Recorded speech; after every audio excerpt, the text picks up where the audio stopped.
जिस शहर को कभी भारत का गार्डन सिटी कहा जाता था, वहां अब पानी के लिए झगड़े हो रहे हैं। हजारों लोगों ने बीते 24 घंटे में बेंगलोर छोड़ दिया। जो रह गए हैं वो पानी के लिए एक दूसरे की बाल्टी से पानी चुराने पर मजबूर हो गए हैं। ये स्थिति मजाक नहीं है, ये आज की सच्चाई है। एक ऐसा डरावना भविष्य जो अब वर्तमान बन चुका है। और ये सिर्फ बेंगलोर की कहानी नहीं है, ये हर उस शहर की कहानी बनने वाली है जहां विकास के नाम पर प्रकृति की हत्या की जा रही है। 1968 में बेंगलोर के 68% हिस्से में हरियाली थी। जगह जगह झीलें थीं, पेड़ थे और जमीन पानी को अपने भीतर समेट कर रखती थी। लेकिन जैसे जैसे टेक्नोलॉजी आई, शहर स्मार्ट बना, इनोवेशन बढ़ा, हमने प्रकृति को पीछे छोड़ दिया। 2017 तक आते आते बेंगलोर की ग्रीनरी घटकर मात्र 14% रह गई और 2025 तक ये और नीचे गिर गई है। आज हालत ये है कि शहर की ज्यादातर झीलें या तो सूख चुकी हैं या सीमेंट के जंगलों के नीचे दफन हो चुकी हैं। और इसी के कारण आज बेंगलोर पानी की भयानक किल्लत से जूझ रहा है। लोग सुबह उठते ही सबसे पहले पानी के लिए कतार में लगते हैं। टैंकर माफिया ने रेट्स आसमान पर पहुंचा दिए हैं। एक पानी का टैंकर जो पहले 800 से 1000 में आता था,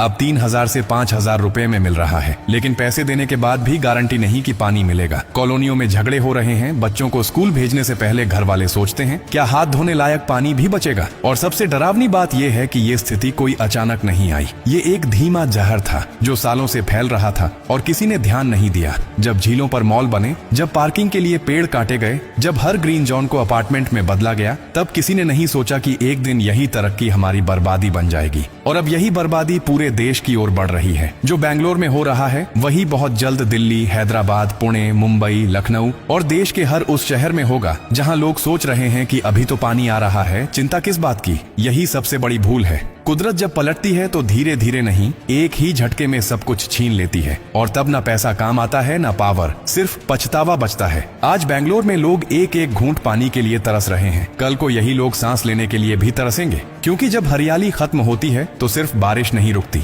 हवा झर बनती है, जमीन बंजर हो जाती है और इंसान की रगों में बहता खून भी धीमा पड़ने लगता है। अस्पतालों में लोग kidney failure, skin problems, breathing disorder और डिहाइड्रेशन से मर रहे हैं। और इसका कारण कोई महामारी नहीं, कोई वायरस नहीं, बल्कि हमारी ही बनाई हुई विकास की मानसिकता है जिसने हमें विनाश की ओर धकेल दिया। अब भी समय है, लेकिन बहुत कम। हमें अपने शहरों को बचाने के लिए युद्ध स्तर पर काम करना होगा। हर खाली जमीन पर पेड़ लगाना होगा। बारिश के पानी को जमीन में जाने देना होगा, न कि सीमेंट से ढक देना होगा। हमें green zone, natural lakes, water harvesting और क्लाइमेट सेंसिटिव कंस्ट्रक्शन को प्राथमिकता देनी होगी। अगर हमने आज भी सिर्फ सोशल मीडिया पर पोस्ट डालकर समझ लिया कि हमने पर्यावरण बचा लिया, तो फिर कल जब टॉयलेट में पानी नहीं होगा, पीने के लिए बूंद बूंद तरसेंगे, तो वही सोशल मीडिया हमें बचाने नहीं आएगा। और हाँ, ये सोचकर मत बैठ जाना कि हम तो एक छोटा सा हिस्सा हैं, हमारी वजह से क्या फर्क पड़ेगा। फर्क पड़ता है। आज बेंगलोर का हर व्यक्ति यही सोच रहा था और आज वो घर छोड़कर पानी की तलाश में भटक रहा है। अगर अपने बच्चों को वो भविष्य नहीं देना चाहते तो अभी से बदलाव लाना होगा, वरना एक दिन तुम अपने बच्चों से नजरें नहीं मिला पाओगे जब वो पूछेंगे, पापा आपने पानी क्यों खत्म होने दिया।